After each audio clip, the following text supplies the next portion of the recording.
Café com Velocidade.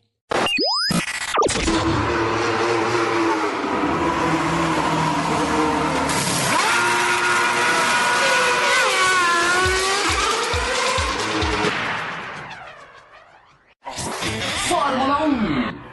Para você que marcou o encontro com a velocidade, seja muito bem-vindo ao bloco número 2 do Café com Velocidade, edição número 536.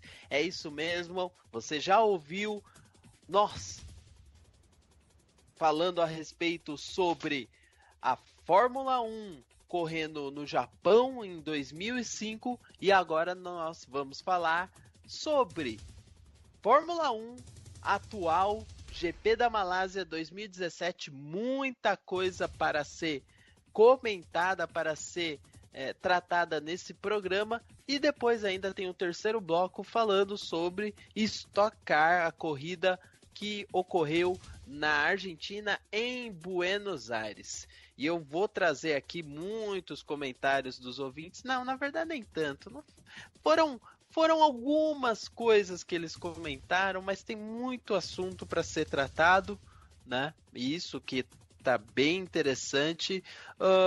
Mas, Fábio Campos, você tem alguns pontos aí para conversar, até porque você trouxe um assunto muito interessante ali na abertura do programa a respeito das dúvidas que sugestionaram o final de semana todo na Malásia. Então, agora que você tem um pouco mais de tempo, discorra a respeito das suas, vamos dizer, interpretações da corrida malaia. E, por sinal, e isso já é uma dúvida minha, a Malásia vai fazer falta?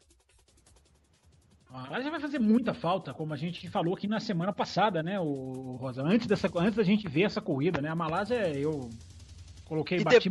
E depois de ter visto essa corrida?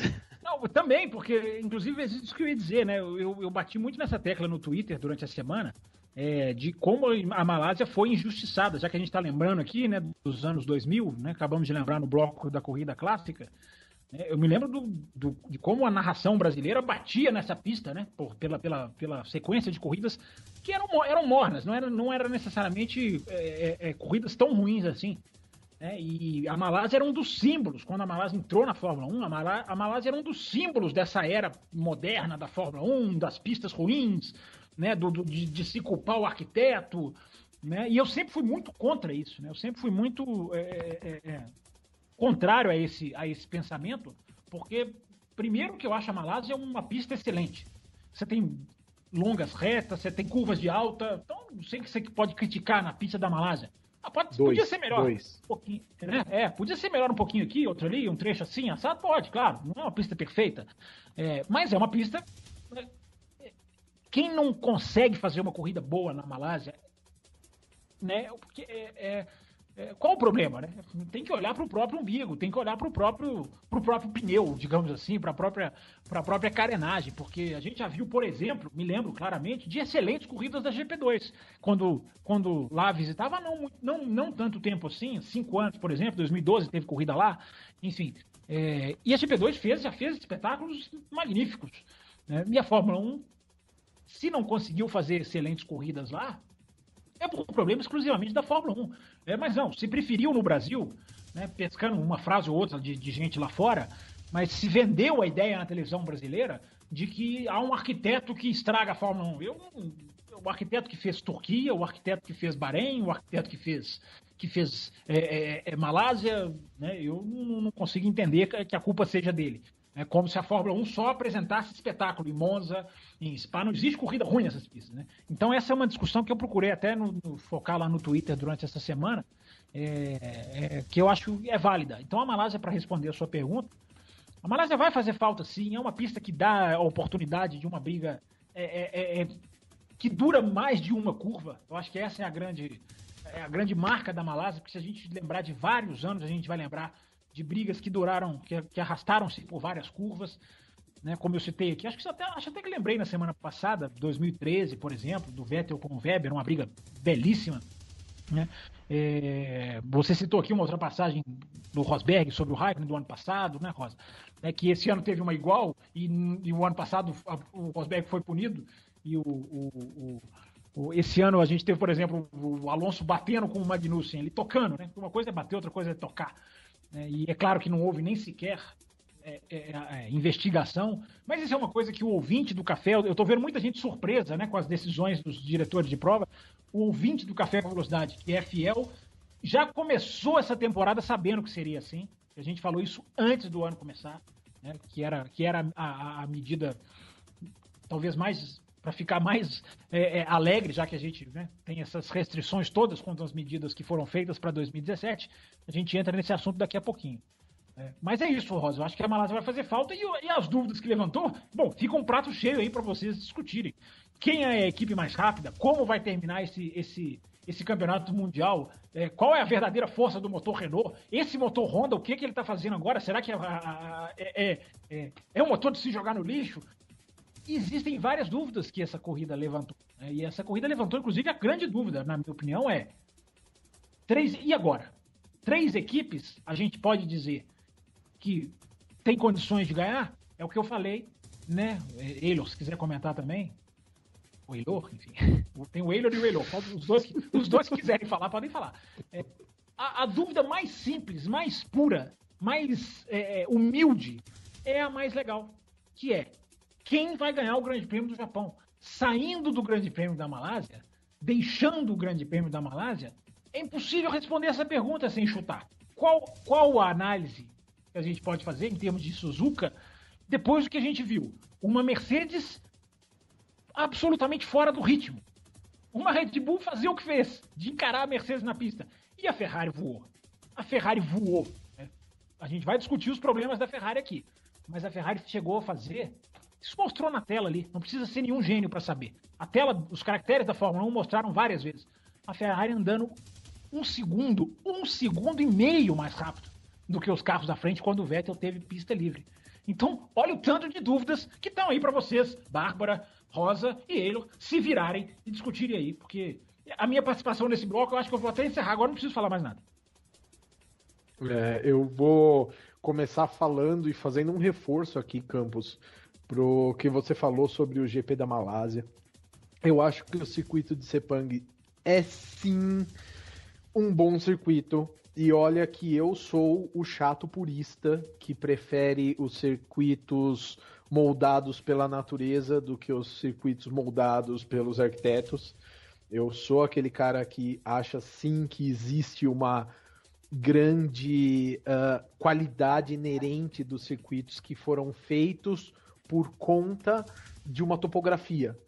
E não cuja topografia foi escavada e alterada para se fazer um circuito que um arquiteto desejava. Tá? Então, eu mesmo tendo esse ponto de vista, eu sendo muito mais uma pessoa que curte Spa-Francorchamps e Monza, por eles terem nascido, e Silverstone, por exemplo, por eles terem nascido dentro de um ambiente e de uma topografia e tudo mais, que tornou esses circuitos interessantes. Interlagos também, Laguna Seca, enfim, tem tanto circuito, né?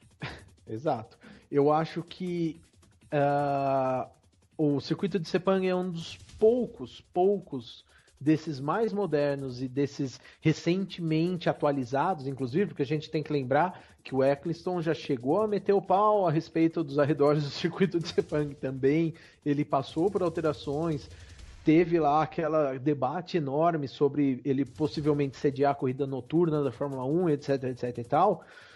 E um circuito que passou por tudo isso, sobreviveu a tudo isso, e que você vê qualidade nas corridas. Eu concordo absolutamente com você. Ele tem 2 fatores que eu gosto muito em circuitos com as categorias de um bom circuito, que são longas retas, pensadas de uma maneira inteligente, e curvas de rápida velocidade, curvas de alta.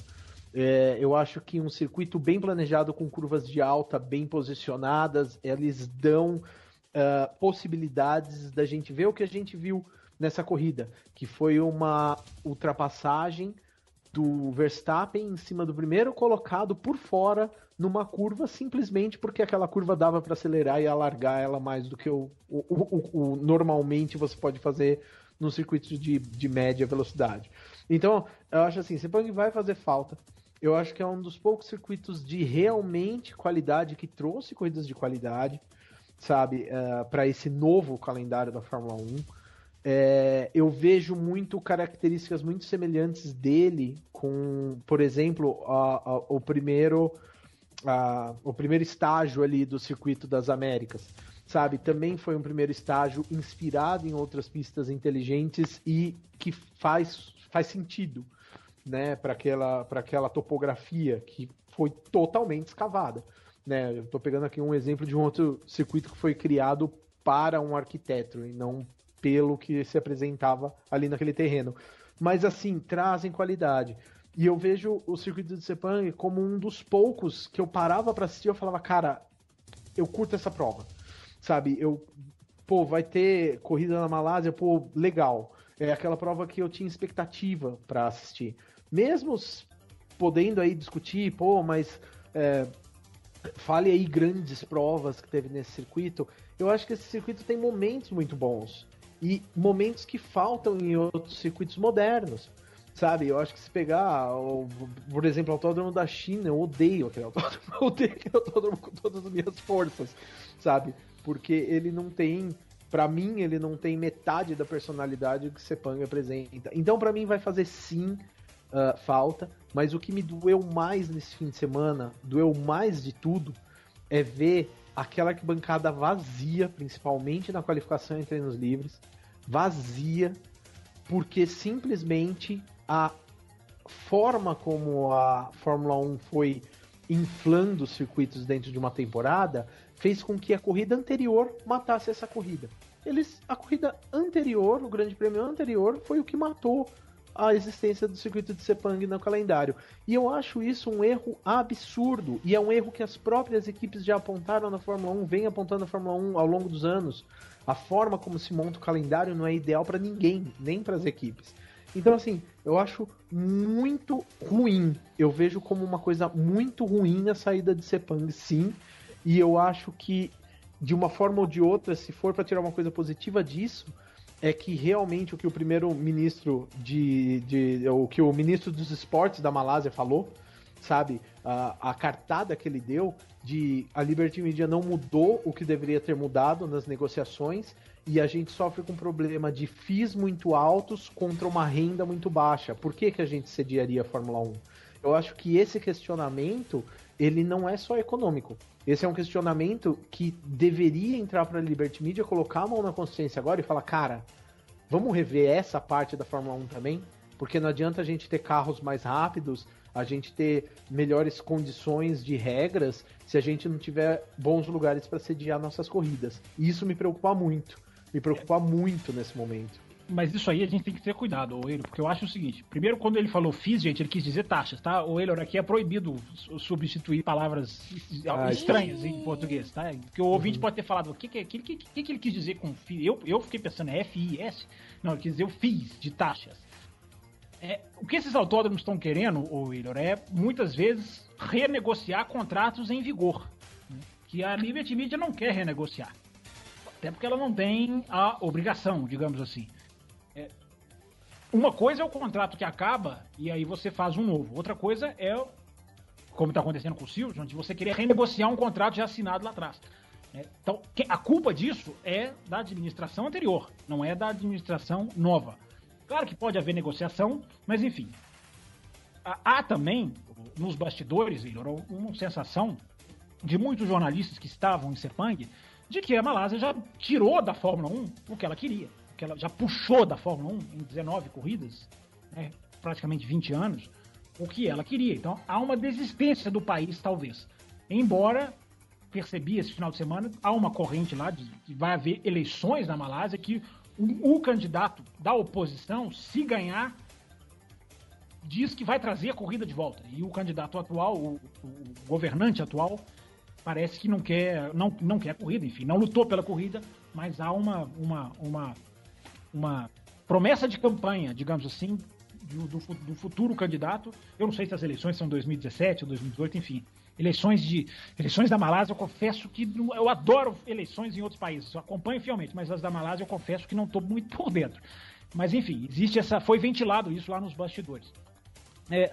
A questão, só para a gente finalizar, a gente entrar, né, em 2017, a não ser, claro, Rosa e Bárbara queiram participar, evidentemente a discussão é boa. Se tem alguém, Oeiro, você sabe muito bem, né? Se tem alguém que já sentiu o cheiro dos autódromos tradicionais e podia estar aqui levantando a maior das bandeiras de que são maiores do que tudo, tem que ser só eles. Se tem alguém que tem essa, né, já teve a honra de pisar em alguns autódromos históricos, sou eu. Eu não tenho nada contra a Fórmula 1 ir para a Ásia, por exemplo. Tem muita gente que criticou quando começou essa onda, que foi justamente a Malásia. Se a gente colocar que o Japão já é uma terra fixa da Fórmula 1, né, digamos que a abertura de mercado foi simbolizada mais pela Malásia do que pelo Japão, que geograficamente está na Ásia também. Isso acabou se criando um estigma muito forte em muita gente de que, não, você está vendo, esses países, as corridas são chatas. Eu concordo com você até no ponto do questionamento, talvez a China. Embora eu acho que a China tem ali duas retas que é mais ou menos assim. Quem não consegue se virar ali tem algum problema. Agora, eu não considero o Bahrein uma pista ruim. Eu acho o Bahrein uma pista feita para a Fórmula 1 moderna. Né? A Turquia também, do mesmo arquiteto. Eu estou chamando ele de arquiteto, mas vou dar nome aos bois. Hermann Tilke é o escritório dele, que faz as pistas. Tá, gente? Não é necessariamente só ele que põe a mão na caneta. Acho a Turquia uma pista excelente. Uma pista... Então, se criou, a tecla que eu bati é que se personalizou nele como se as pistas que ele fizesse são ruins. Não são ruins, né? Uma coisa é você construir uma pista com uma folha de papel em branco. Outra coisa é você construir uma pista no meio de um parque, como a Rússia, né? No meio de Abu Dhabi, que era... é aqui, meu amigo. Faz o que der pra você fazer isso. É aqui. Mas pode fazer ali? Não, é aqui. Então, tem que passar perto do barco, tem que ter barquinho na curva da Abu Dhabi 17, 18 e 19, se eu não estou engano. Enfim, tem que ter os barquinhos. Própria China, Campos. China também foi super, você vai fazer assim, assado e ponto. Não, tudo. A China, as pessoas acham que o autódromo é uma folha de papel em branco, não é. O desenho do autódromo da China, ele tem que se parecer, era necessário que ele se parecesse com uma letra do alfabeto chinês. A pista da Malásia foi exigido que ela se parecesse com uma folha daquelas árvores típicas da região, que eu não vou chutar qual folha é. Enfim, então, é assim, gente. Não é acho que estão xingando assim. O arquiteto errado, então, né? Tem que ver quem inventou que tinha que parecer com essas coisas. Quem traz a corrida se julga no direito de vender o seu marketing, o seu produto. Então eu quero que essa corrida passe essa mensagem. Aí que eu acho que a Malásia talvez já tenha chegado à conclusão. Inclusive tem um detalhezinho que eu acho difícil alguém tenha reparado, que vocês também não reparam em nada, né?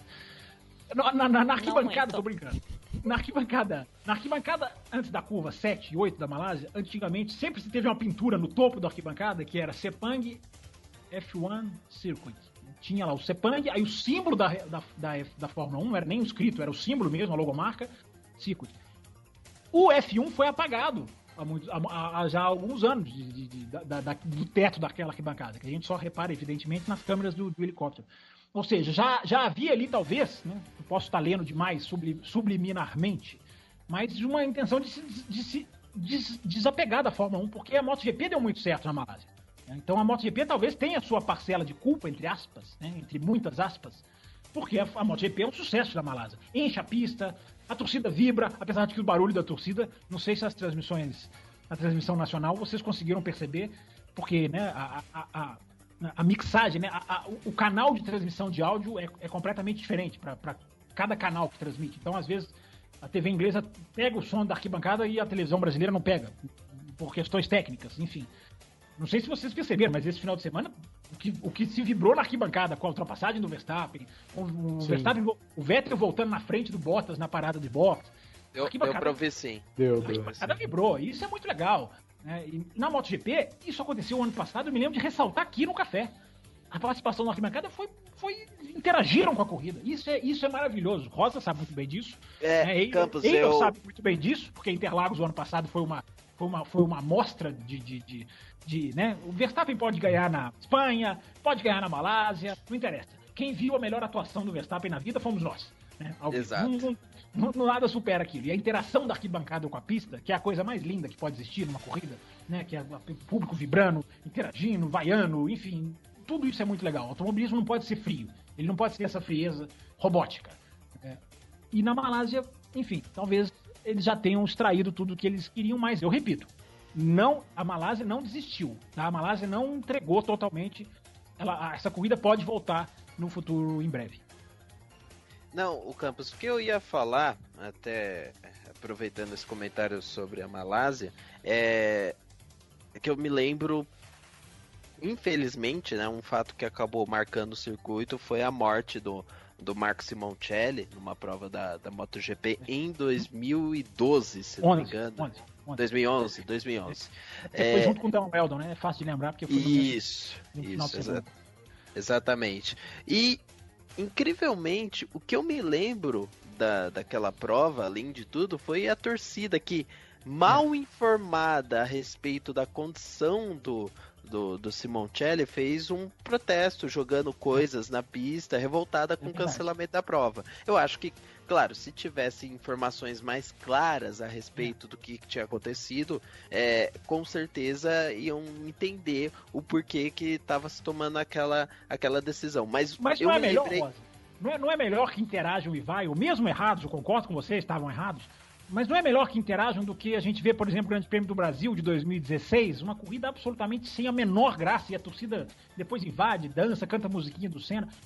Eu achei a torcida super apática no Grande Prêmio do Brasil de 2016. Eu prefiro a torcida que vai erradamente do que a torcida que a corrida não tem nenhuma ultrapassagem e a pessoa não se manifesta, a pessoa a mão no queixo, né? É a mão no queixo que eu sempre falo, né? A pessoa fica com a mão no queixo ali. Eu com certeza prefiro mais, que tenha atitude, que vibre, que faça alguma coisa pelo espetáculo.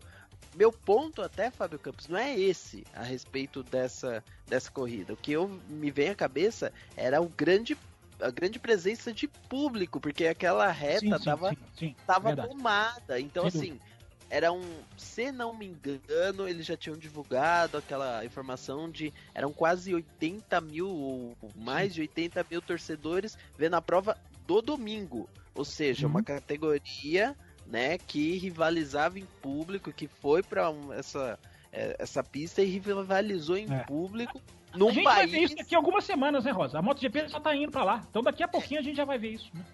Exatamente. Que, por sinal, é um país que não tinha tradição e não tem tradição alguma no motociclismo e ganhou um pouco de espaço, agora tem pilotos e tudo mais. Exatamente. Por conta disso. Muito bem lembrado. Muito bem lembrado.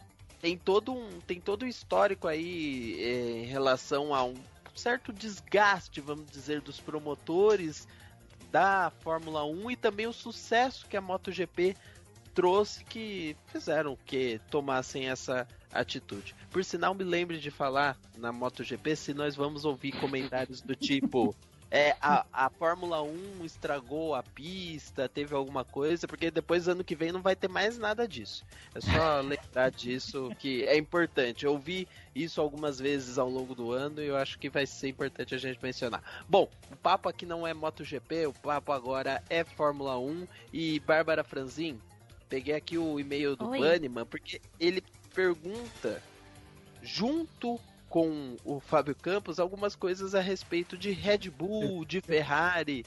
Eu tô guardando as respostas para as minhas perguntas. Eu quero que a Bárbara responda todas elas, inclusive. Ferrari, Red Bull, Mercedes.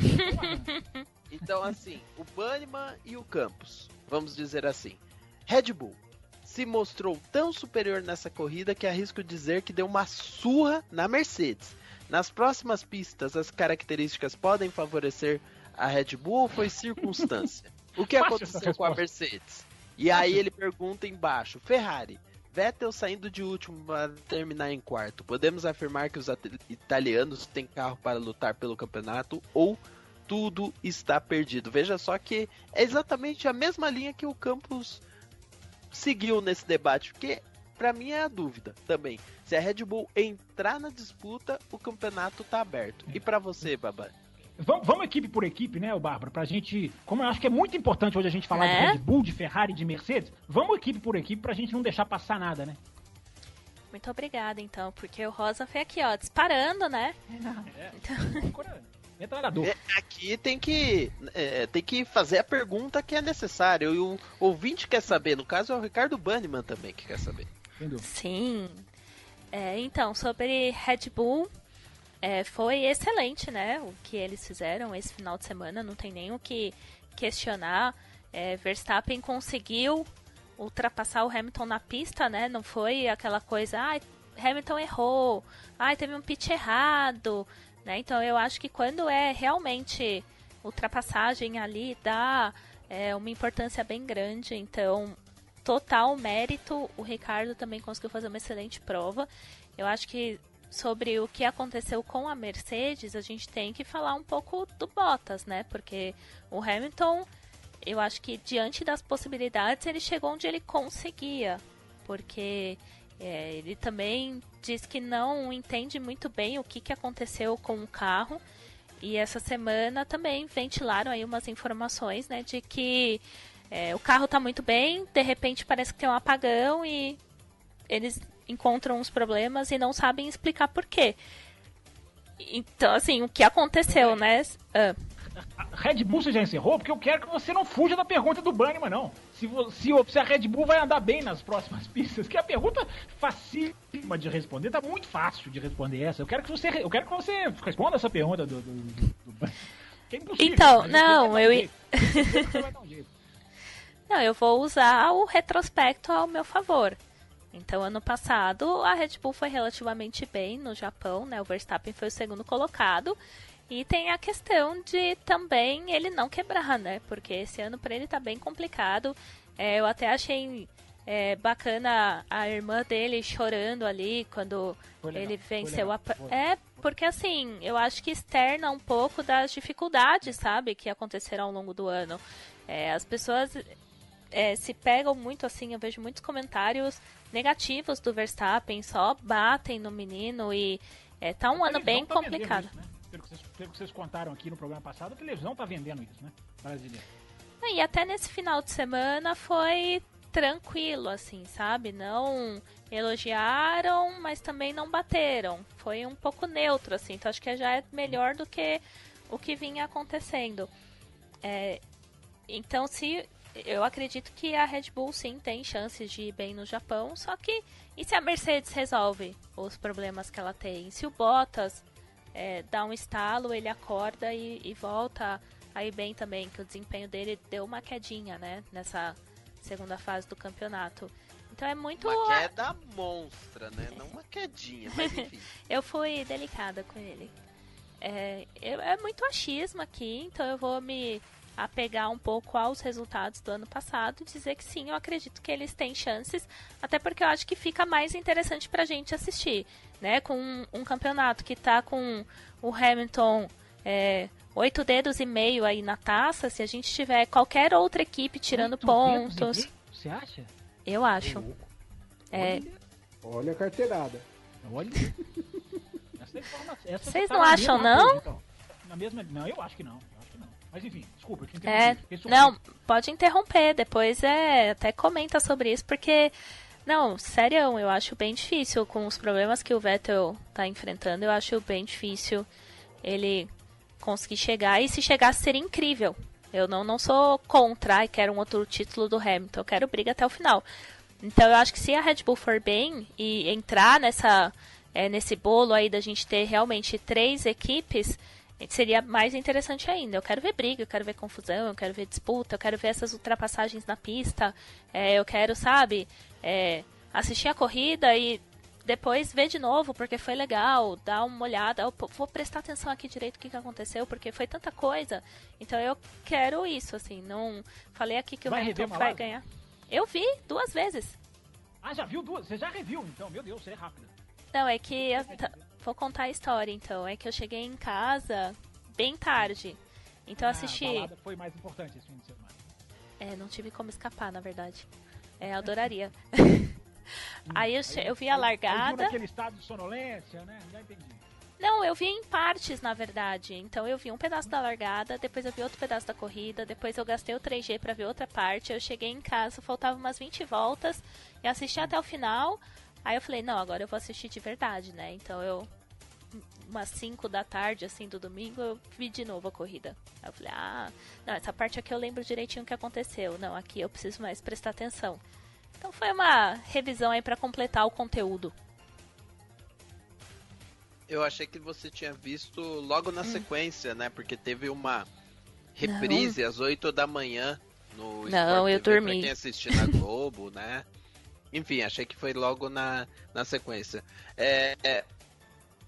Jailson Fernandes também mandou o seguinte: o campeonato ganhou um quê a mais, como falam aí no café. Ainda preciso saber o significado. Isso. Ele mandou isso. Eu tô esperando o Diogo Gomes falar o que significa o quê. E aí ele faz as perguntas. Será que a Red Bull vem com tudo agora nessa reta final? A Ferrari, ao menos com Vettel, será superior à Mercedes? A Mercedes vai ter desempenho inferior à Ferrari e à Red Bull?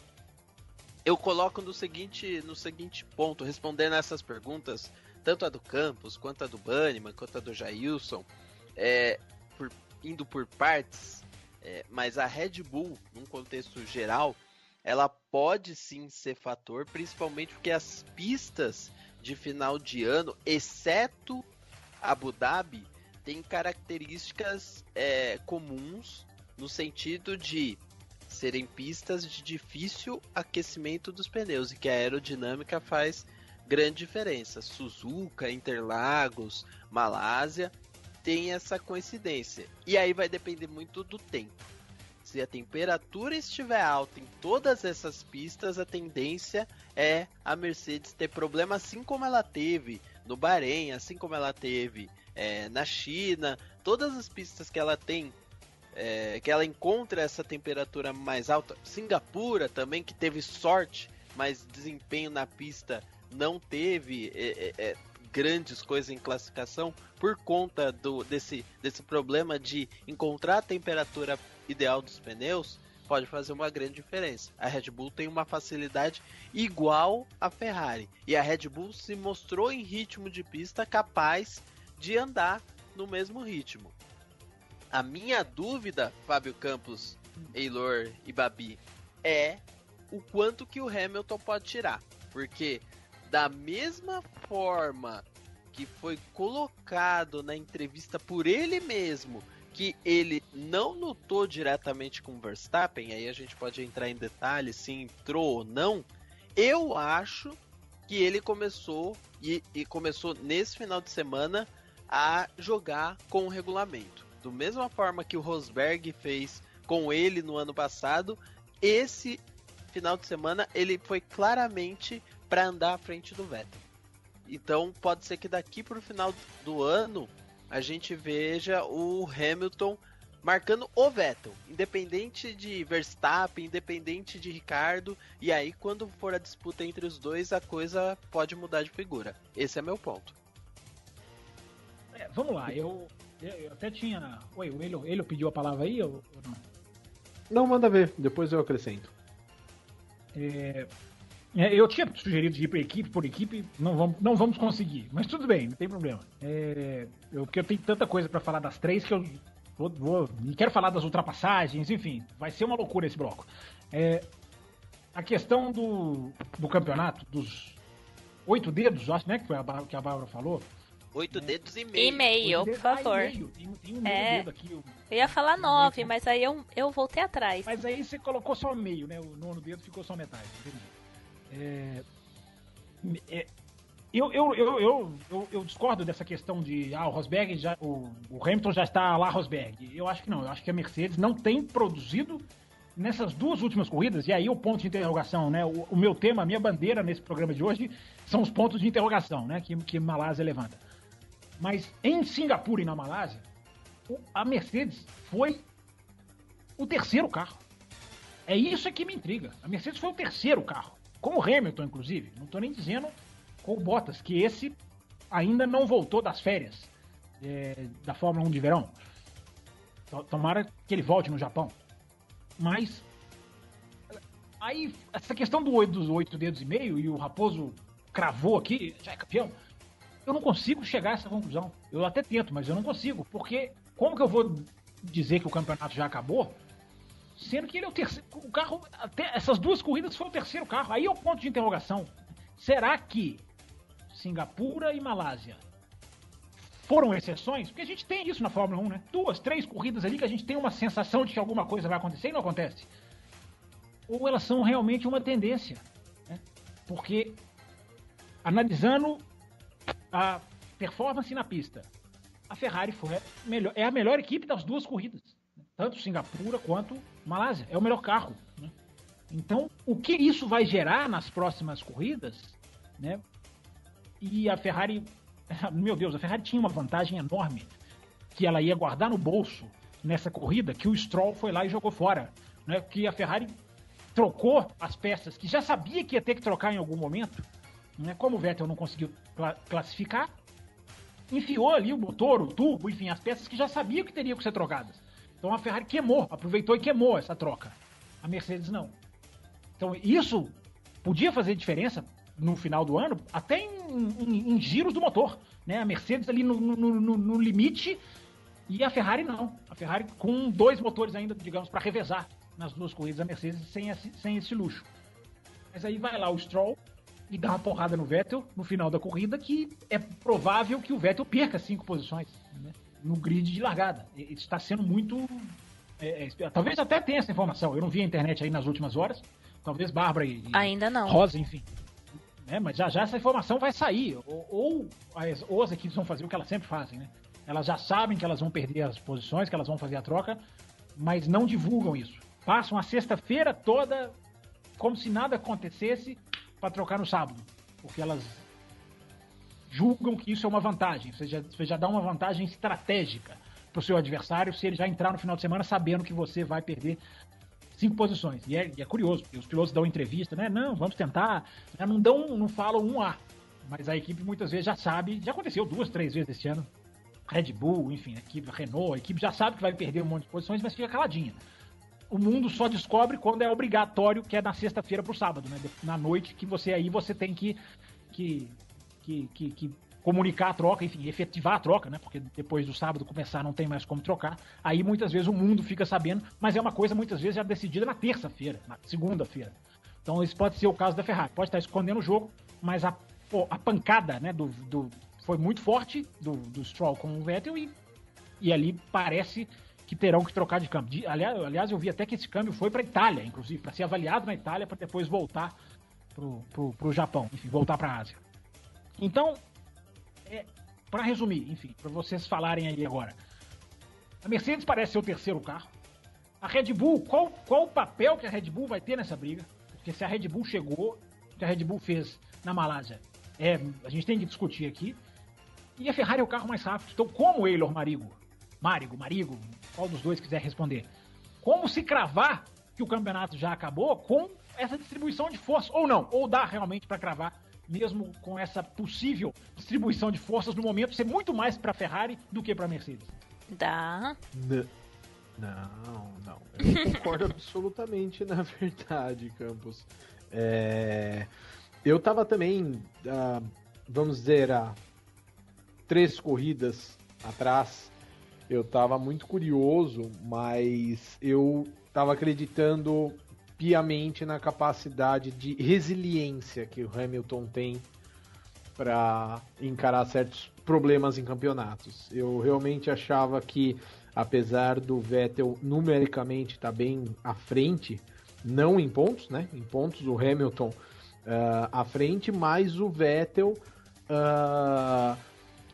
com mais vitórias, com mais resultado, vamos dizer assim, diminuindo aí a importância da pontuação em si. E eu sempre acreditei muito na capacidade de resiliência mesmo do Hamilton, sabe? Aquele cara que o Vettel poderia adquirir uma supremacia nessas pistas que o mais legal que era o esperado, né? A Ferrari agora nesses GPs dá um gás no campeonato e o Hamilton ter que correr atrás para recuperar suas posições. E essa corrida da Malásia eu achei que foi um marco muito interessante para o campeonato. Exatamente porque não uma coisa, não só o fato do Vettel ter largado lá de trás ou do Hamilton ter feito a pole position, mas assim, a soma de tudo que aconteceu, inclusive no pós-corrida, na volta de, eu vou irritar o Campos agora de propósito, na volta de cooldown, que eles dão aquela última volta. Ele adorou o seu Eu nem comentário. entendi o que ele falou. Ele foi tão. Ele embolou tanto que eu nem entendi o que ele falou. Ele gosta ele gosta do inglês. Você e o Diogo Gold fariam ótimos podcasts. Na verdade, É eu não de gosto, mas eu só resfriamento, tô tentando. vai. Isso. Claro, como É, sempre, na verdade é aquela defendendo volta. a língua portuguesa aqui. É desaceleração, né? É, aquela volta no fim da corrida que eles terminam a prova, passam a linha de chegada e tem que chegar até o box de novo, certo? Inclusive acontecimento nessa volta, né? O que aconteceu com o Vettel também vai possivelmente influenciar muito esse campeonato. E eu acho que uma coisa interessante, ao contrário da posição da Babi aí dos 8 dedinhos na taça, eu acho que se tem dois pilotos que possuem o momento necessário, que estão no momento assim, para poder largar de último e buscar a pontuação e ficar na posição que precisa para vencer o campeonato por 1, 2, 3 pontos, esses dois pilotos são Hamilton e Vettel. Se a gente estivesse falando no campeonato na situação de sendo disputado pelo Kimi, por exemplo, aí eu colocaria 8 dedos do Hamilton na taça, mas a gente tá falando do Vettel, que é um cara que, assim como o Hamilton, ele também tem a resiliência suficiente para sair lá de trás se precisar nos momentos complicados e chegar lá na frente. E, além disso, adiciona esse ponto que eu já vim observando também, Campos, e achei até legal você falar, do desempenho da Ferrari. Pouca gente está percebendo como a Ferrari tá com um desempenho muito bom. Perto do que o Vettel teve que fazer no começo do campeonato e das proezas que ele teve que contar no começo do campeonato da própria concorrência, a Ferrari está desempenhando bem. E isso é muito interessante, porque para as próximas provas agora, a gente pode ter embates complicados, situações complicadas para o Hamilton resolver para ganhar esse campeonato. E eu acho isso muito legal, eu estou muito animado com essa perspectiva, porque eu acho que o Hamilton, quando terminar as férias da Fórmula 1, na corrida seguinte, o Hamilton poderia até sim ser considerado ali com 8 dedos na taça. Mas agora eu não colocaria mais do que 5. Então eu acho que isso é muito interessante. Eu acho que isso vai dar um agito bem legal para esse final do campeonato, a menos que aconteçam mais problemas do que a gente pode imaginar. Exatamente. Né? Exatamente. Aí você tocou num ponto, você terminou aí com um ponto fundamental, que é, se a Ferrari tiver mais um desastre de confiabilidade, como foi, porque foi um desastre de confiabilidade na Malásia, né? Um não conseguiu classificar, o outro não conseguiu largar, né? Se a Ferrari tiver um problema, aí o Hamilton pode aí ele pode virar Rosberg, que eu espero que ele não vire, porque eu me lembro que falei aqui no Café com Velocidade o ano passado, quando faltavam, sei lá, 4, 5 provas pro campeonato, tomara que o Rosberg não sente em cima da vantagem, espero, torço, me lembro de ter falado isso aqui o ano passado, errado estava eu, né? Porque foi exatamente o que aconteceu. Acho que o Hamilton não está nessa situação. Há uma informação importante aí para o ouvinte ficar ligado. A Ferrari estreou um novo motor, uma atualização de motor na Malásia. Ou seja, o voo que a Ferrari fez na Malásia pode se tornar algo real e sólido. Por isso que a minha bandeira hoje chama-se interrogação aqui. São as dúvidas da Malásia. A Ferrari, como a Ferrari voou estreando um novo motor, pode ser agora quem sabe, a Ferrari pode ter ultrapassado a Mercedes em potência de motor, quem sabe, acho difícil, né, porque os motores de Mercedes são muito mais rápidos, mas enfim, pode ter chegado numa conclusão ali de igualdade, que pode ser decisiva, se o Vettel ganhar todas as corridas, claro que isso é muito difícil de acontecer, mas na matemática pura e simples, né, o Hamilton tem que fazer alguma coisa, né, Rosa, para tirar, embora, Rosa, para você falar também, há um detalhe nessa questão que agora eu vou jogar pro outro lado. A Mercedes não se dá bem na Malásia. A Mercedes não se dá. A Mercedes não venceu o ano passado. Tudo bem, a quebra do Hamilton, ok. Mas a Mercedes perdeu na pista em 2015 para a Ferrari. Perdeu categoricamente na pista. Em 2014 ela ganhou. Mas nos últimos 3 grandes prêmios da Malásia, a Mercedes não ganhou. Que é uma situação proporcionalmente reversa ao que acontece também em Singapura, né? Só que a questão é que eles ganharam esse ano muito por conta dos acontecimentos que aconteceu, mas também não tem performado da maneira que eles performam no restante do ano. O meu ponto, Fábio Campos, é que você falou e te traz dúvidas, e pra mim, ok, eu também tenho essas dúvidas, mas que me deixa um pouco mais cético a Red Bull foi muito bem. Impressionante. A Red Bull andou num nível assim, acima da Mercedes. Você tá falando da Ferrari, que a Ferrari trouxe uma atualização e isso foi mencionado, que eles trouxeram algumas novidades para Malásia que poderiam dar certo. Só que eu penso pelo outro ponto. Eles trouxeram coisas novas, tiveram problemas no turbo. Ambos, né, tiveram problemas no turbo. Mas a informação que eu tenho, Rosa, é que o turbo não é atualizado, o turbo é o mesmo, entendeu? Que é um ponto também a ser discutido. Será que é um ponto a ser discutido ou não, mas um ponto a ser levantado. Então, assim, eles atualizam a unidade de potência e aí o turbo não é atualizado e isso gera problema. Será que tem alguma coisa a ver mecanicamente? Será que pode ter sido algum problema por conta da atualização ou não? É claro que eles não vão divulgar isso, mas pode saber, né? Pode ser até montagem, pode ser muita coisa, né? Exatamente. Mas aí a Red Bull, que não veio com assim, não veio com essa divulgação, veio com uma perspectiva muito boa por conta do ano passado. Curiosamente, eles falavam isso. Ano passado a gente foi muito bem aqui, vamos tentar fazer igual. E eles conseguiram muito em decorrência do mau desempenho da... Foram melhores, né?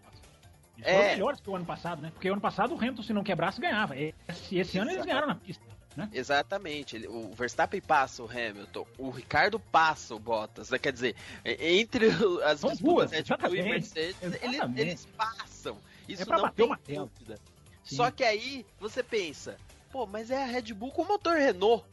Aquele motor que eles já não vão atualizar mais. Porque a perspectiva é cada vez mais real de que daqui a 1 ano e meio eles estejam indo para o motor Honda. Eles vão começar a cada vez se preocupar mais com esse motor, principalmente para a temporada que vem, que não vai ter grandes atualizações, porque eles estão indo. E a tendência é essa, nesse momento, deles irem para um outro motor. E eles já tiveram tantos problemas no passado em relação ao motor. Então, assim, eu fico realmente um pouco cético em relação a tudo isso, porque a Mercedes pode ter tido esse problema por conta da condição, e aí de repente vai pro Japão, pega aquele templo nublado tradicional japonês, sem um sol, pode pegar aquele friozinho, e aí um furacãozinho, um tufãozinho. Furacão não tem tanto, né? Porque aí já complica demais. Pode acontecer, nós sabemos que historicamente teve isso já. Mas uma condição que ajude, facilite eles a conseguir, principalmente a sanar o problema que é o maior deles, que é chegar à temperatura ideal dos pneus. Chegando à temperatura com o motor que eles têm, eles conseguem empurrar e ter um desempenho muito melhor. E aí não há mesmo atualização de Ferrari e principalmente não há Red Bull nessa disputa. E é aí que mora o perigo. Sem Red Bull, o Hamilton se sente mais tranquilo, podendo vigiar o Vettel. Nós estamos entrando num ponto que é importante, né? A gente analisar e passar para o ouvinte, né? Que são os circuitos. Singapura e Malásia não são circuitos de motor assim. Embora a Malásia seja mais, evidentemente, do que Singapura, mas não é ali aquele circuito que eles fazem os cálculos, né? Quanto tempo da volta o piloto fica com o pé embaixo, 73, 60, enfim. Esses cálculos são colocados. Qual pista tem mais curva de baixa, ou seja, a tração do motor vai ser muito importante. Então eles têm essa planilha de cálculos, né? Singapura, evidentemente que não, e Malásia também não é uma pista em que o motor é fundamental, como não é Suzuka. E aí, por isso, eu vou mais longe ainda, Rosa, nesse comentário que a gente está fazendo, e vou dizer uma coisa aqui, e vou pedir para o ouvinte anotar, inclusive. Achismo, acho que a Red Bull vem muito forte em Suzuka. Acho que ela vem muito forte em Suzuka.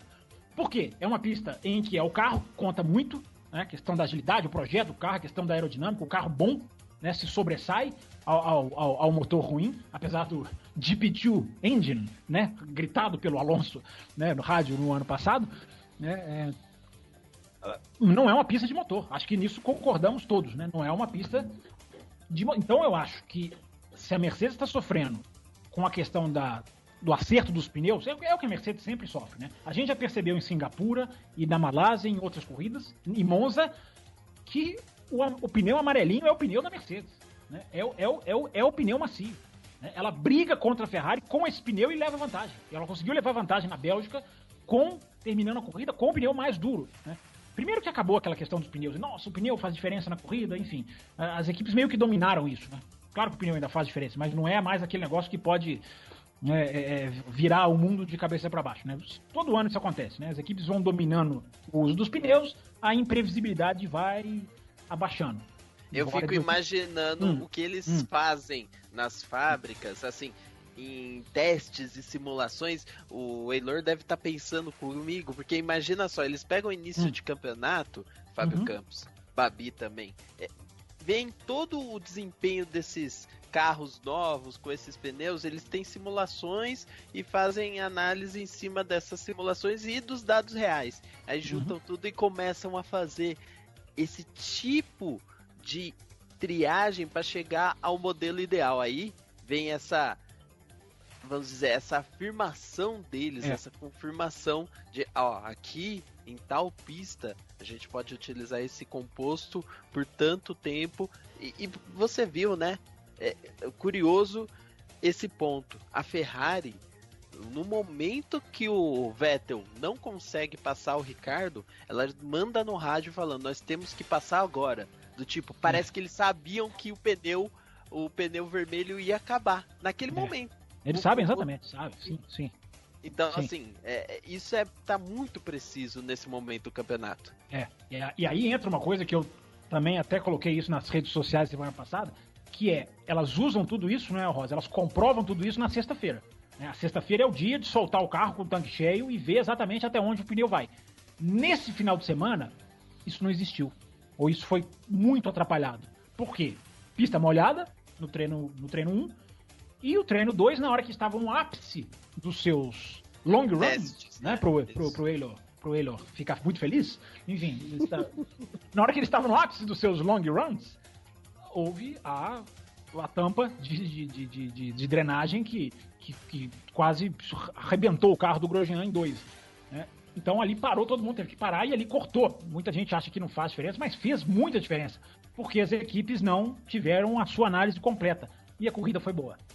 E por sinal, Fábio Campos, só para emendar rapidinho, esse ponto da grelha ou do bueiro, da tampa do bueiro, eu achei que ia ser um dos pontos principais do final de semana, porque eu não tava com expectativa de uma corrida tão boa. Ainda bem que teve, tanto é que muitos comentários, a maioria, o pessoal que mandou e-mail pra gente esqueceu desse ponto. E agora você comentando disso me lembra que ainda bem que aconteceu isso na Fórmula 1, porque se acontecesse isso na MotoGP seria uma catástrofe do tamanho do mundo. Mas é porque a moto a moto é muito difícil, a moto vai levantar, a pressão do ar da moto vai levantar uma tampa, né? A pressão do carro de Fórmula 1, ela é medida em toneladas, não é nem em quilos, é em toneladas. É em toneladas. Mas a chance de ter, só a chance de ter, e se acontecesse naquele mesmo ponto, daquele mesmo jeito, era uma catástrofe na certa para uma moto. Sim, então, esse era o meu medo, só isso. Mas pode ficar tranquilo, não vai acontecer na moto, porque as motos elas praticamente não exercem pressão no chão, né? E o carro de moto, eu até tava, né, o Charlie White até deu uma entrevista na sexta-feira falando, não, nós vamos testar, nós vamos verificar todas. Eu fiquei pensando assim, gente, não tem como testar. Não há nada no mundo que simule a força de um carro de Fórmula 1 do que um carro de Fórmula 1, né? Não tem jeito. Você pode passar ali caminhão, carro, foguete, não adianta. Você testar a eficiência da soldagem, que eles soldaram, né? Você testar a eficiência dessa solda, não existe um objeto no mundo que simule a força de um carro de Fórmula 1, só o carro de Fórmula 1. Então, assim, eu fiquei pensando, eles só vão saber no treino livre 3 mesmo, se deu errado, se deu certo, porque não tem como se testar. Não, vamos ver se ela absorve a força aerodinâmica que o carro tem. O carro tem um peso que puxa o ar né? Quando o carro passa, o ar que fica atrás, ele é sugado. Então, isso que destrói levanta as aconteceu na China, enfim, é porque só o kart de Fórmula 1 tem essa força. Né? Claro, não estou aliviando aqui para a FIA, tem que modernizar, tem que se começar a avaliar isso de uma maneira mais rigorosa. Mas o ponto da questão é, quando a Fórmula 1 não tem sexta-feira, a Fórmula 1 é melhor. As corridas são melhores. Quando a Fórmula 1 não passa 3 horas estragando o próprio espetáculo. Porque é isso que a sexta-feira virou. Eu bato na sexta-feira desde que eu voltei pro Twitter, digamos assim. Aliás, eu nunca falei meu Twitter aqui, é @campusfb. Tá aí os colegas Vou de podcast. Os colegas de podcast gentilmente colocam lá no texto do post, tá? Para quem usa aí os agregadores, vai lá no texto do post no café.autosfera de vez em quando, .com.br, para saber os twitters de todo mundo, o Twitter do café, enfim, para seguir todo mundo. Por falar nisso, Bárbara, você quer adicionar alguma coisa no comentário do Campus? Era rapidinho sobre o Grosjean, porque até hoje eu assisti um vídeo que colocaram no próprio canal da Fórmula 1, que eles mostram o briefing dos pilotos. Eu achei curioso porque o Grosjean fala um pouco, né, do que aconteceu com o carro dele, por conta desse defeito na pista. E não é nem ele que puxa o assunto de quem vai consertar os danos, mas outros pilotos falando, foi um estrago grande, e aí, o que vai acontecer? A equipe que vai ter que bancar com isso, a pista, e aí o Charlie Whiting fica com uma cara assim do tipo, o que eu respondo, sabe? O Felipe Massa foi um dos que puxou o assunto, o Hamilton também. Sim, que até o Massa falou da mola, né, ele brincou assim, que deu risada depois. Mas ele fala, não pode a equipe arcar com esse prejuízo porque era um defeito, entre aspas, da pista. Então vão fazer alguma coisa, não vão? Esse vídeo do briefing é bem interessante, assim, tem outras coisas a mais, mas esse ponto eu achei legal que os outros que puxaram, né? O Grosjean só ficou meio que observando, ele falou, mas depois ficou de olho só. Os briefings estão sendo abertos agora pelas redes sociais? Isso ou isso foi uma exceção? Não, 6 minutinhos só. Eu ia comentar, eu acho que vai começar a ser liberado, viu? Porque o que aconteceu? Tem até corrida agora, né? Mas olha só o que aconteceu. Eles fizeram uma experiência em Mônaco, filmaram o briefing, tiveram algumas conversas lá na época, que é curioso até, porque eu comparei os dois vídeos. O briefing de Mônaco começa com o Grosjean falando, o briefing da Malásia começa com o Grosjean falando. É curioso que a postura de alguns pilotos, o Massa sendo o cara que toma a frente e tudo mais, é a mesma, parecidíssimos os dois vídeos. Só que esse vídeo da Malásia tá com letreiro, sabe? Aquela caractere oficial da Fórmula 1, com câmeras arrumadas e ajustadas. Ou seja, não, tem até luz na sala pra ficar boa a gravação. Então é uma tendência que os briefings sejam gravados. Tomara. E o briefing começou com uma discussão a respeito de uma manobra do Pérez com Bottas, que aí todos os pilotos falaram até que o Pérez fez aquilo e o Pérez ficou totalmente sem graça e tudo mais. Não, a cara do Bottas e a do Pérez é impagável. Vale assistir por esse momento. E detalhe, o Pérez no final do briefing vai lá e tenta se explicar pro Charlie Whiting sozinho. Do tipo, não, mas é desse jeito o Charlie Whiting não falou, não, tudo bem. Deu uma risadinha, né? Dá uma contemporizada. Só que aí fica muito transparente. Isso é legal demais. Você vê a discussão dos pilotos e aí a tendência que a FIA, porque aí é FIA, aí é o Charlie Whiting falando pelo corpo técnico da FIA e a Liberty como forma de divulgar a Fórmula 1, fazendo isso, tornando aberto. Então bem legal. Não, seria sensacional. Quem é das antigas, eu não sou, mas o Eilor por exemplo. Quem é das antigas Tá calado o Eilor até, né? Tá quietinho. Briefing de Fórmula 1. Tô ouvindo. Briefing de Fórmula 1 sempre foi tratado como uma reunião de chefes de Estado do G8 da ONU. Né? Sim. Sempre foi uma coisa assim, nossa, ninguém nem chega perto, nem tentem pegar o microfone, colocar na janela, não adianta. É uma coisa assim, é uma reunião, é um bunker de guerra que sempre foi tratado dessa maneira. É mais fácil você ver uma câmera lá dentro da ONU, uma reunião do Trump com o Putin, do que um briefing de Fórmula 1. Né? Nas antigas era assim. Tanto que uma das coisas mais legais do filme do Senna, né? Exatamente. São os briefings, né? É legal você ver ali, né? Você tá vendo, do mesmo jeito que os rádios estão mais do que instituídos como um ponto de abertura da Fórmula 1, assim, de um ponto de você é um atrativo para a corrida, né? Longe de ser o mais importante, mas inegavelmente se tornou um grande atrativo para as corridas. Nesse final de semana foi o Alonso, o rádio do Alonso falando, quem que é esse Magnussen? O Hülkenberg tem razão. Essa frase do Alonso foi fantástica, né? O Hülkenberg tem razão, poxa. Entendeu? E o Vettel falando, o Alonso, eles praticamente conversam pelo rádio, né? Porque virou uma coisa midiática. O Alonso, eu achei que você fosse melhor do que isso, né? O Vettel falou essa frase, né, letra por letra. O Alonso, pelo amor de Deus, eu achei que você fosse melhor do que isso. Então eles estão conversando pro rádio. O rádio virou um instrumento de entretenimento. O briefing, que sempre foram... Mesmo que a FIA, sei lá, libere 2, 3 dias depois, né? Pra não ficar aquele negócio de... Não, peraí, tem coisas que a gente não quer revelar. Que se libere um pouco depois, que seja. Mas é legal se o briefing voltar a ser aberto. Eilor, você quer... Eu não completei o meu raciocínio, mas por favor, você quer colocar alguma coisa dessa questão? Eu acho engraçado porque parece que finalmente eles estão percebendo que deixar as notícias vazarem sem querer é pior do que você ir lá e falar, né? Então acho que essa parte de liberação de rádio, briefing, hoje em dia eles até nas próprias redes sociais da Fórmula 1, eles tweetam fotos dos pilotos no motorhome, os pilotos conversando com os técnicos e engenheiros, etc e tal. E dando informações, inclusive informações que as equipes passam, eles repassam. E eu acho isso muito bacana, porque é o que você falou mesmo. Se você pegar os briefings mais antigos, aliás, era muito legal quando chegava de alguma forma algum tape, alguma informação a respeito do briefing dos pilotos antes das corridas. E aí veio a própria associação dos pilotos, começou a fazer releases, né? Começou a publicar o que rolava um pouco mais nos briefings. E hoje em dia já é uma coisa super aberta. Eu acho isso muito positivo também. Eu acho que isso é excelente, não só para a categoria, mas para nós que somos fãs, né? A gente tem mais conteúdo para consumir nesse sentido e se atualiza um pouco melhor de como tá se formando um final de semana da Fórmula 1. Eu acho isso muito, muito legal. E acho que... Bom, quer concluir seu pensamento, Campos? Eu acho que é válido.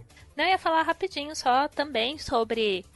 principalmente o canal do YouTube da Fórmula 1 e essa evolução deles que para algumas categorias já aconteceu há muito tempo, no mundo da internet já aconteceu há muito tempo, mas a Fórmula 1 estava muito atrasada e eles estão conseguindo fazer um trabalho muito legal. Então só deixar a dica, eu sei que a maioria das pessoas aqui acompanha o canal, assiste as coisas, mas só nesse final de semana, por exemplo, eles colocaram, além do briefing, os melhores rádios da corrida, quais foram as batidas mais inusitadas da Fórmula 1, então pegaram um pouquinho de história, as entrevistas com os pilotos, né, depois da corrida. Então você, Campos, que fala, vocês escutaram ele falando essa declaração? Então dá para acompanhar agora sim, também. Escutaremos. No canal da Fórmula 1, eles colocaram a corrida da Malásia de 2011 completa. 2001, né? Alguma coisa eu erro. Então foi assim, Pela primeira vez, né, Pablo? Pela primeira vez na história, uma corrida completa, né, no YouTube. Exatamente. Então é um trabalho, assim, muito bacana, que eu acho que tem que ser valorizado, que a gente tem que dar essa audiência e finalmente, né? Porque estava muito tempo atrasado. Então só fazer esse adendo aqui que vale a pena perder umas horinhas ali. Eles fazem vídeos super rápidos também, didáticos. Então, por exemplo, não consegui assistir o treino livre. Quando tá no segundo, já tem um vídeo do primeiro ali com 3 minutinhos mostrando o que aconteceu de mais importante. Então, às vezes as pessoas não conseguem acompanhar na hora, mas ficam curiosas, então é bem bacana. Exatamente. Eu estava dizendo, só para completar o raciocínio, que eu acho que é muito importante. A culpa foi minha do assunto ter desvirtuado, porque eu fui falar do meu Twitter, aí perdi o assunto. Culpa minha. Mas é que eu estava dizendo só que eu acho importante pro ouvinte entender. Você tem o que eu coloquei isso no Twitter. a ausência é impressionante como a ausência da sexta-feira, ao que parece, não é uma regra, mas ao que parece, faz bem para a Fórmula 1. Né? Por quê? Traz a imprevisibilidade para o domingo. A sexta-feira, que eu já disse que várias vezes precisa ser modificada, muito mais do que o sábado, por exemplo, a sexta-feira precisa ser modificada, porque a sexta-feira, né, a Bárbara tá certa, mas eu fico até triste em saber que as pessoas podem se resumir ali em 3 minutos, mas é uma realidade. O ideal seria as pessoas se interessarem pela sexta-feira. Acho que foi o Rosa que citou aqui, pista vazia na sexta-feira. Mas qual o motivo que as pessoas têm para ir na sexta-feira? A não ser, né, o motivo, na verdade, até o principal motivo que arrasta as pessoas para a pista, que é para sentir o cheiro, para ver o carro, para sentir ali o negócio na pele, digamos assim. Esse é o motivo, mas não precisava ser só esse. Né? A sexta-feira ela pode ser muito mais atraente, a sexta-feira ela pode ter novos pilotos, ela pode ter uma dinâmica diferente, ela pode contar alguma coisa para o final de semana, como a MotoGP faz, por exemplo, pelo menos algum valor tem, ainda que mínimo nas motos, mas tem algum valor. Mudar essa sexta-feira. Porque eu me peguei na sexta-feira, né, no sábado, quando eu já estava assistindo tudo por VT, eu me peguei torcendo para a chuva continuar, para chover no treinador. Então eu fiquei pensando, meu Deus, olha que ponto que eu cheguei. De torcer para que a Fórmula 1 não vá para a pista, para que no domingo a corrida seja boa. Justamente por causa disso que nós estávamos falando aqui agora. Né, dos long runs, do tanque, de mapear o pneu. Por isso que eu queria só voltar, só para juntar a discussão onde a gente estava, para terminar bem o raciocínio. A Fórmula 1 faz na sexta-feira hoje 3 horas que prejudicam a corrida, porque as equipes dominam as suas capacidades, dominam essa questão do pneu, como o Rosa falou, já sabe que hora que o pneu vai durar, como exatamente o graining que vai dar, em qual ponto da pista que pode atacar, que não pode atacar. Mapeiam tudo e a corrida no domingo fica mais chata. É muito melhor a corrida no domingo com as equipes com o ponto de... Eu falei graining, né? Desculpa, verdade, tá certo, Abaco. É o esfarelamento, que é a tradução correta de graining. Obrigado. Mas essa graining é do automobilismo, mas tá certo. Tá certo. Então, quando as equipes entram no domingo sem saber o alfabeto inteiro, do A a Z, do final de semana, é muito melhor. Então a Fórmula 1 deveria pensar sobre isso, a Liberty deveria pensar sobre isso, para ou dar uma função para sexta-feira, ou pode chegar. Eu torço para que não, mas hoje em dia era melhor até eliminar a sexta-feira. Pasmem da gente estar falando isso, né? Em Elion. Parece uma maluquice que eu tô falando aqui. Né? Eu tô pedindo pra Fórmula 1 tirar o. Não parece, não é, né?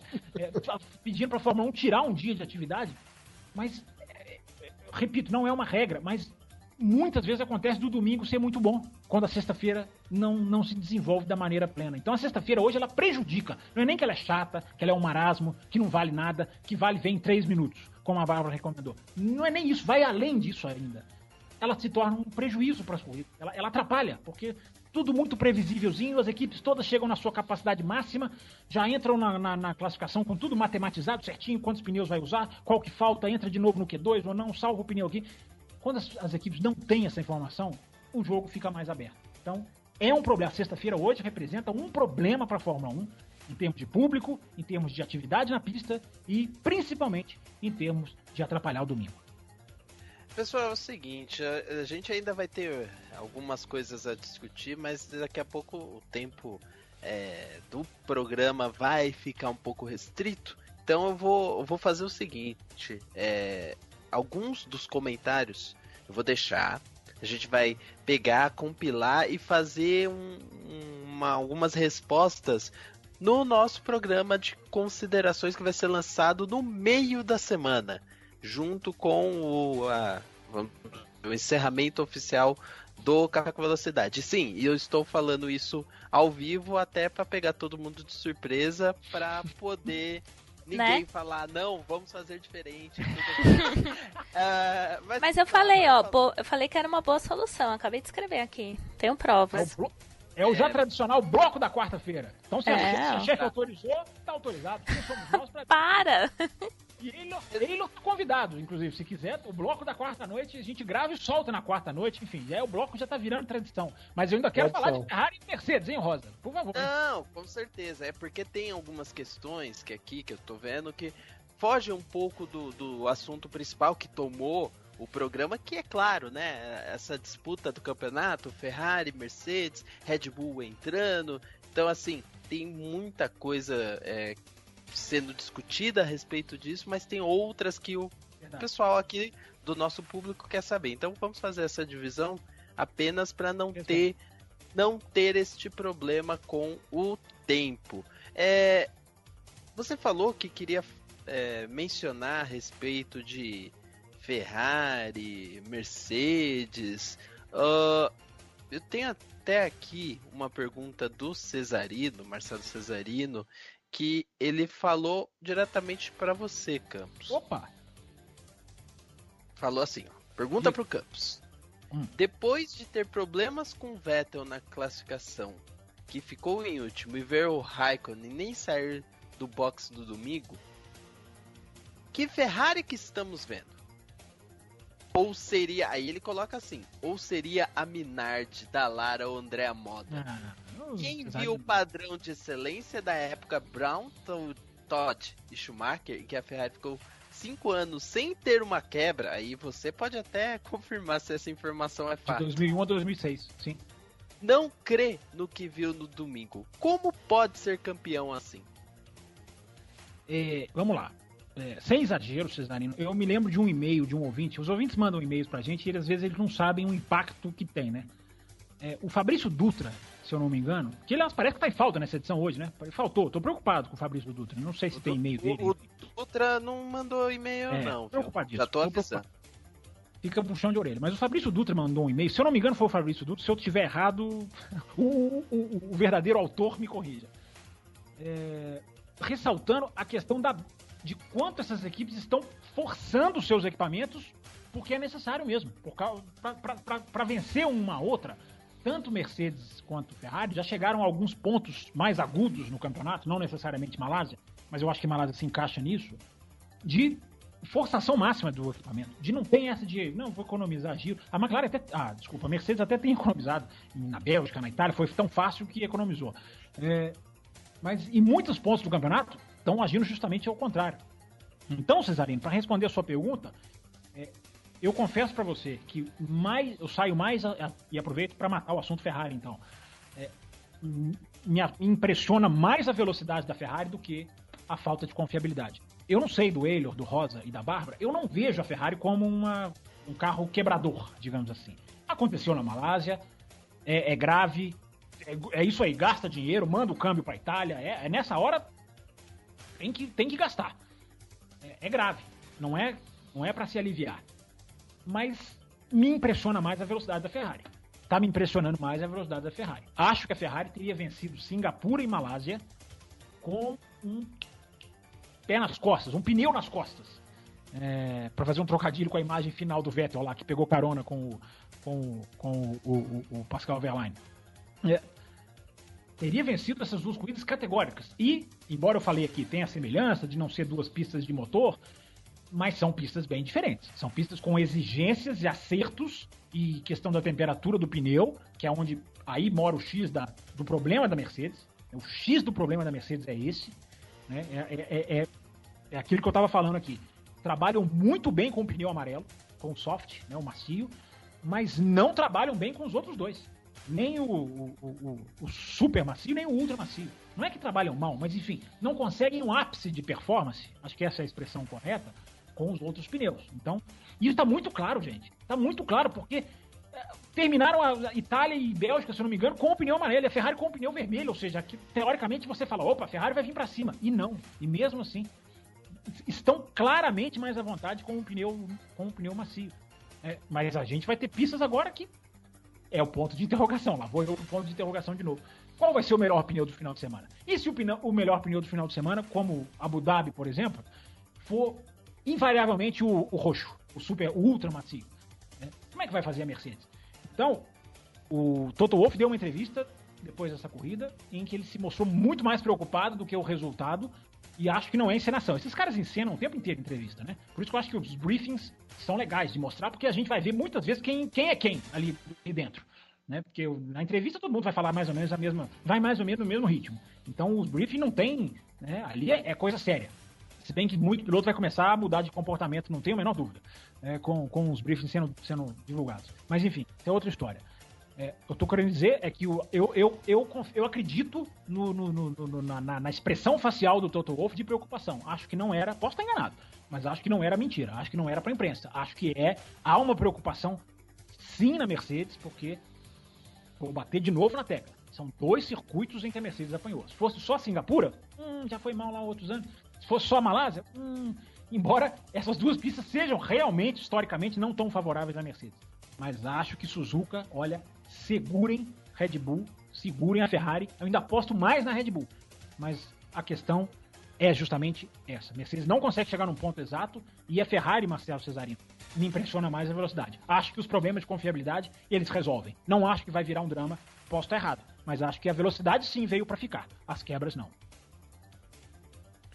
Boa, aproveitando, falando de Suzuka, queria só adicionar aí o fato das estatísticas, né? Nós temos aí em Suzuka um circuito que o Vettel se dá muito bem historicamente, não nos últimos anos. Lembrado.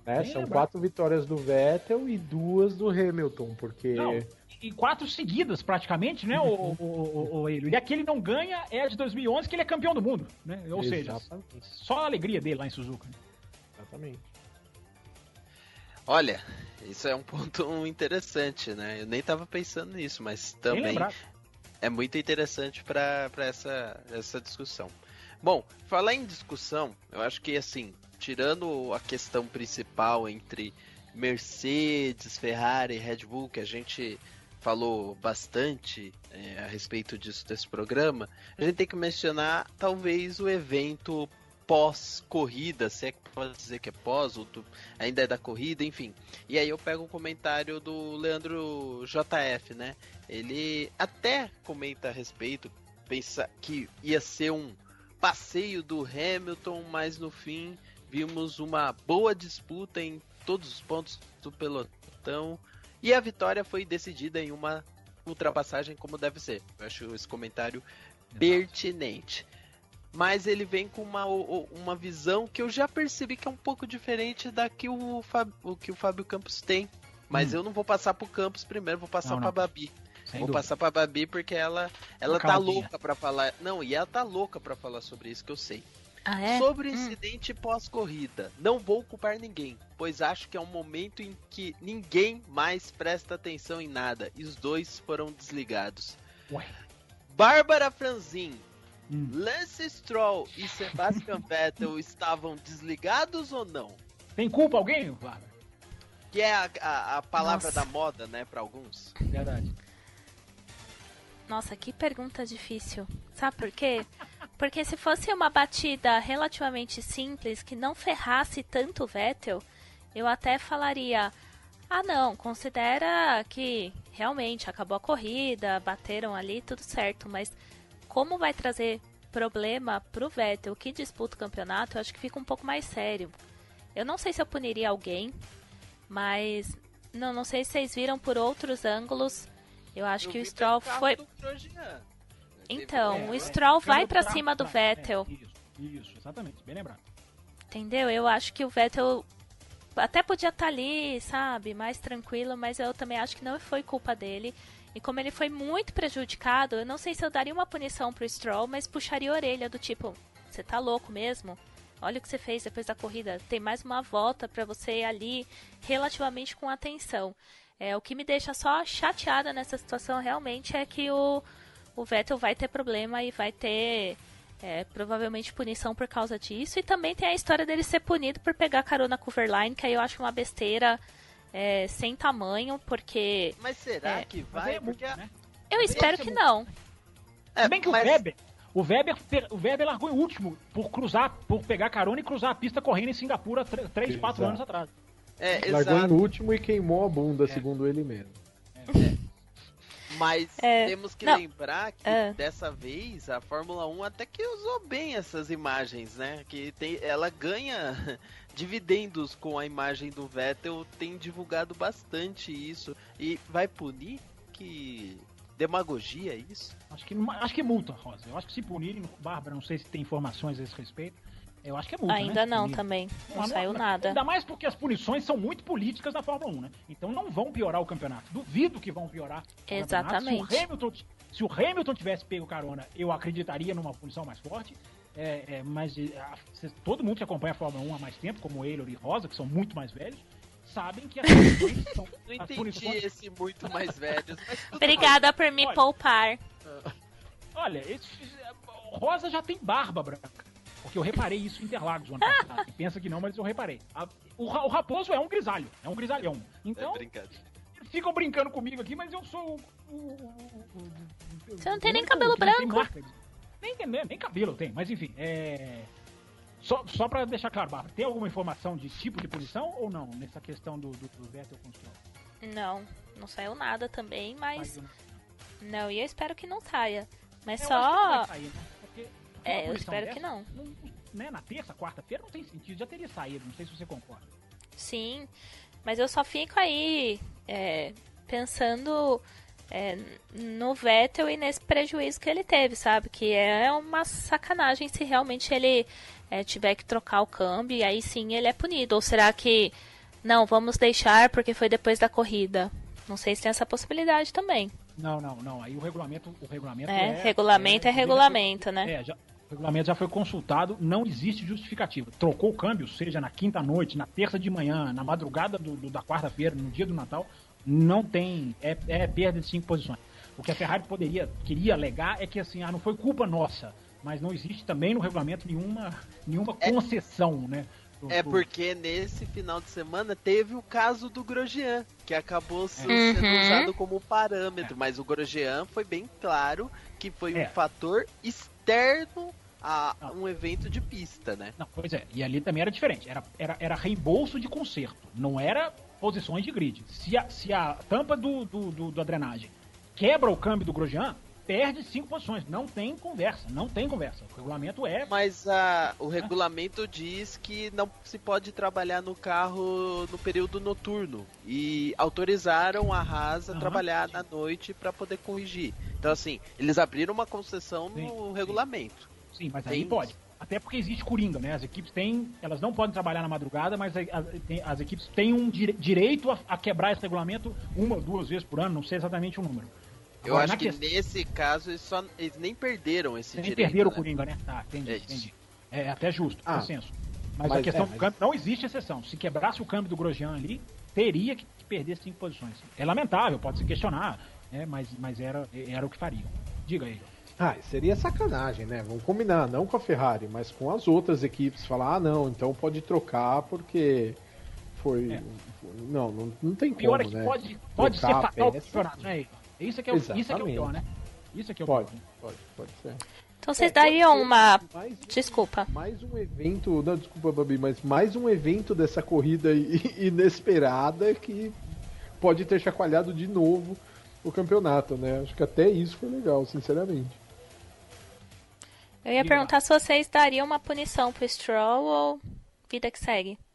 E olha, eu não daria, Babi, e eu não iria no ponto que você mencionou de interferência no campeonato, porque isso é complicado, tá? Porque um evento que pode acontecer no fundo do pelotão pode ter interpretação completamente diferente de um que está acontecendo na frente e se cria paralelos diferentes, e aí o julgamento daqueles que teriam que ser isentos seria diferente. Então, assim, pra mim eu acho que ficaria muito confuso. Eu iria para uma linha mais simples, não puniria, talvez chamaria os dois para uma conversa, porque como o JF falou, eu tenho por mim que ali houve um relaxamento dos dois. Tanto o Vettel acelerando de uma hora para outra o carro, mas é claro, o evento do Stroll jogar o carro é muito, vamos dizer, agressivo demais. Só que era um momento que os pilotos têm essa tendência a relaxar. Então chama, conversa, fala. É lógico que o Vettel vai ficar hiper chateado, hiper bravo, vai dizer mundos e fundos que, né, isso prejudica demais ele, mas criar maneiras diferentes de avaliar esse tipo de acidente, eu nem cogitaria aí nessa linha, porque não existe. Para mim esse tipo de decisão não existe. E até por isso. Eu entendo a relevância que tem pro campeonato por conta do carro do Vettel. Por conta de tudo que fez no carro do Vettel. Mas não entendo como esse motivo de discussão que as pessoas estão levando, do tipo, olha, vocês viram quem foi culpado, tem que punir, como se fosse uma disputa de pista. Não é. Tem o fator, sim, o fator prejudicial à Ferrari é fato, tem ali, mas não é a mesma coisa que muitas disputas que a gente vê, até é um caso que é bem raro. Tanto é que vocês falaram da Fórmula 1, dos vídeos do canal da Fórmula 1, para finalizar meu comentário. Esse lance entrou num vídeo de eventos absurdos, eventos raros, de acidentes raros que acontecem na Fórmula 1. Ivan Capelli subindo no guardrail em Mônaco num acidente, aquele carro da Toro Rosso perdendo os pneus na China, do nada a suspensão estoura, acho que foi do... Eu não lembro se foi do Kvyat. Foi o Buemi, isso. Então, assim, coisas que não acontecem todo dia. Então, é algo bem raro e provavelmente não vai acontecer de novo em Suzuka. Vai acontecer, talvez não aconteça nunca mais. Chega a entrar no padrão do inusitado, né, cara? Do imponderável, praticamente. Pô, realmente é uma coisa que não é um risco ou tal. Aconteceu uma vez, eu também acho que aconteceu, não pode nem chamar de acidente de corrida, foi uma distração e também acho que não deve acontecer novamente. Acho que os caras também vão deixar isso aí por conta do inusitado, do imponderável quase. Minha resposta à pergunta da Bárbara, eu também não puniria. Aliás, eu tô me deleitando com essa nova filosofia de não punição, eu tô adorando, tô achando que estão no caminho certo, estão passando uma mensagem, né? Estão descriando. Existe essa palavra? Se não existe, eu acabei de inventar. Então, eu não vou falar desconstruindo, porque é uma palavra horrorosa, mas estão descriando uma cultura que, né, tanto criaram nos últimos anos, de inibir o cara de tentar. E a gente viu o que a gente viu nesse final de semana, né? Vamos falar aqui das ultrapassagens também. Eu não posso ir embora dessa edição sem falar das ultrapassagens. Mas não puniria. Tô achando muito interessante essa questão do não punir. E devolvo com uma pergunta pro JF, que eu torço até para que ele consiga ouvir antes de quarta, para que a gente já tenha a tréplica na quarta-feira. O JF falou que... mas nessa hora, nessa fase da corrida, não tem ninguém atento. Não quer dizer que isso seja certo, seu JF. Eu concordo com você, mas isso é certo? Pode-se virar a festa da desatenção? Não deve-se punir ninguém, mas deve-se ficar atento. Concorda comigo ou não, senhor Leandro JF? Espero a sua resposta, de preferência antes da quarta-feira à noite, para que eu já possa dar uma tréplica. Porque você vai me xingar, eu te rebato já na quarta-feira, espero assim.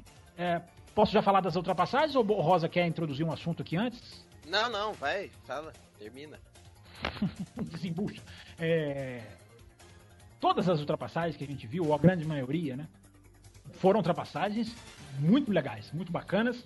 A gente já citou aqui, eu acho que vale a pena ser ressaltado, né? As duas Red Bull ultrapassando as duas Mercedes é uma coisa sintomática, né? Porque, né, se fosse uma só, você podia falar ali, não, foi a questão do momento, um pneu, não.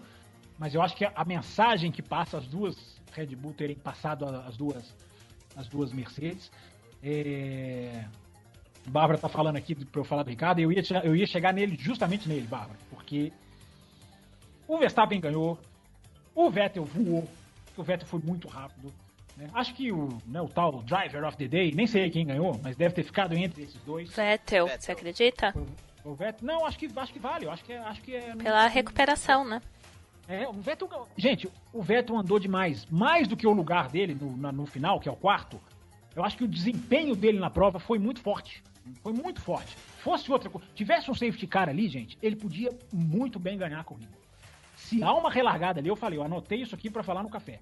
Se entra um safety car na volta 30-35, quando eles estavam todos separados, né? Mas a ordem da corrida era Verstappen, Hamilton, Ricardo, que estava mais rápido do que o Hamilton, e Vettel, que estava mais rápido que todo mundo. Eu fiquei pensando, gente, eu falei, gente, uma relargada agora, essa corrida entra pra história. E o Vettel teria grande chance de ganhar, porque ele teve ritmo para ganhar a corrida. Então, ouvinte, não se apegue apenas ao quarto lugar, que é meritório, muito bom, mas o Vettel andou para mais do que isso. E isso me deixa com a questão dos 8 dedos na taça, tenho dúvida. E, repito, o Driver of the Day ficou entre esses dois. Chama assim em inglês, eu tenho que falar. Mas enfim, é o piloto do dia. Mas quem encanta mesmo, quem me encantou, foi o Daniel Ricciardo. Porque a batalha dele com o Bottas é uma coisa é impressionante. Porque não só porque durou várias curvas, como a câmera estava on board no carro dele, em Eilor, não sei se você reparou. O que ele freia, o ponto que ele freia, na hora de ganhar a posição efetivamente do Bottas na curva 4, é uma coisa de você falar assim, meu Deus, ninguém segura esse cara. Ninguém segura esse cara. O Daniel Ricciardo está, para mim, entre os 3 melhores pilotos da Fórmula 1 hoje em dia. Não me perguntem, por favor, quem são os outros 2. Por favor, não me façam essa pergunta. Mas por quê? Para não me deixarem maus lençóis. Mas o Ricciardo está entre os 3 melhores pilotos. Hoje, no dia 3 de outubro, já na madrugada de 2017, eu vejo o Ricciardo como mais piloto até do que o Fernando Alonso. Mais piloto hoje em dia do que... Se acabassem as carreiras hoje, evidentemente, Alonso mais piloto. Mas andando hoje, eu acho que o Ricciardo ultrapassou o Alonso, que é uma coisa dificílima de ser feita. Acho ele hoje mais piloto que o Alonso. O que ele batalha, o que ele tira do carro, o que ele encanta nas ultrapassagens, isso pra mim vale muito mais do que o cronômetro. Parabéns ao Vettel, mas me encanta muito mais do que o Daniel Ricciardo fez na pista. Repito, não podia sair do programa sem fazer esse relato das ultrapassagens. Achei legal até a Bárbara lembrar aqui, porque sinal de que ela reparou também. E a briga do Alonso com o Magnussen também fica registrada, né? Parabéns, inclusive, para o Williams, que deixa os seus pilotos brigarem um contra o outro. Deixar esses parabéns para o Williams, que tem esse mérito. A briga do Alonso com o Magnussen também é uma coisa, se fosse pela primeira posição, né, seria capa de jornal. Mas não é porque foi lá atrás que deixou de ser bonito. Um empurrando o outro, joga o carro, toca a roda. É briga que a gente quer ver, sem deslealdade e movimentos de perícia. É fantástico. Parabéns a esses pilotos. Então, vamos já deixar o recado aí pro pessoal. Vai ter um bloco de considerações com o restante dos comentários aqui que ficaram pendentes da Fórmula 1. Então a gente vai falar de Stroll e Massa, a gente vai falar de Magnussen e Alonso, quem sabe a gente vai falar até com mais, tudo isso aqui, hein, seu chefe? mais detalhes. Vamos falar de Pierre Gasly, que principalmente mandaram comentários a respeito sobre a estreia do Gasly e sobre a saída do Kvyat também, então vai ser falado isso. Aguardem.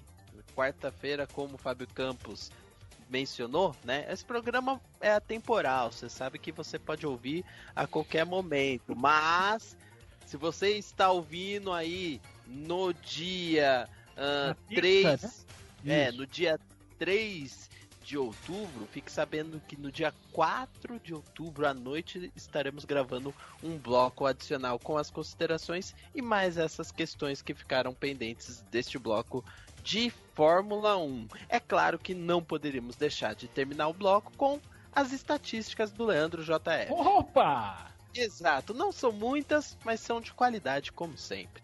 E, como já o Thiago Raposo deixou como padrão, né? Vou falar as estatísticas e um tempinho logo depois para os meus caros colegas comentarem a respeito. Vamos lá. Primeiro pódio duplo da Red Bull desde a Malásia em 2016. Já ia berrar aqui, isso mesmo. E quando fizer um trocadinho no passado, inclusive.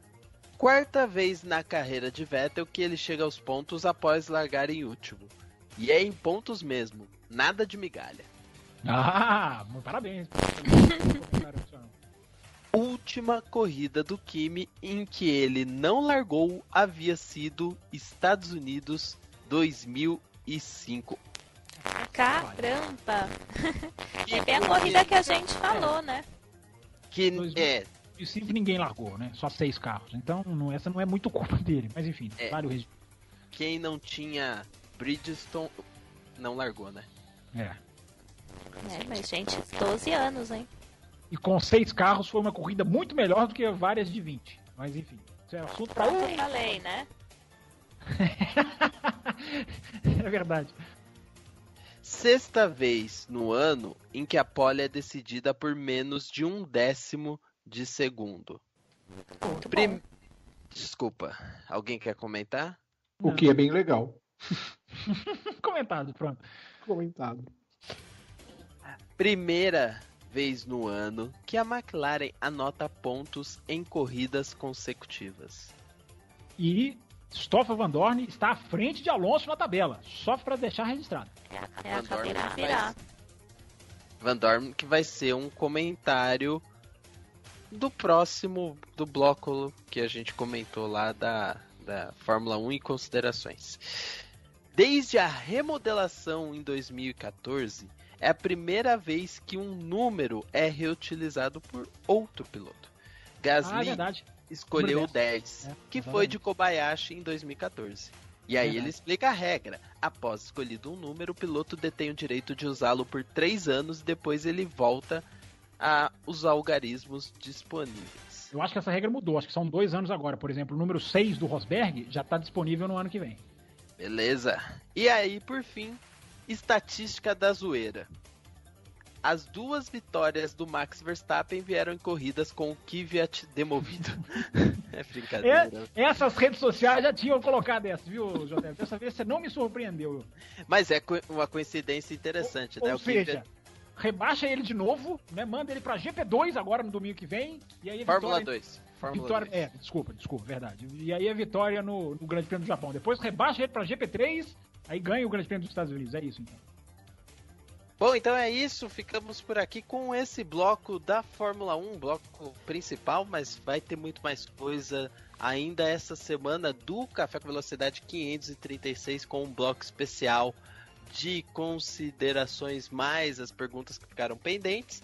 Além disso, vocês podem ouvir o bloco de corridas clássicas, primeiro bloco desse programa, né, com a prova de Suzuka 2005 Japão.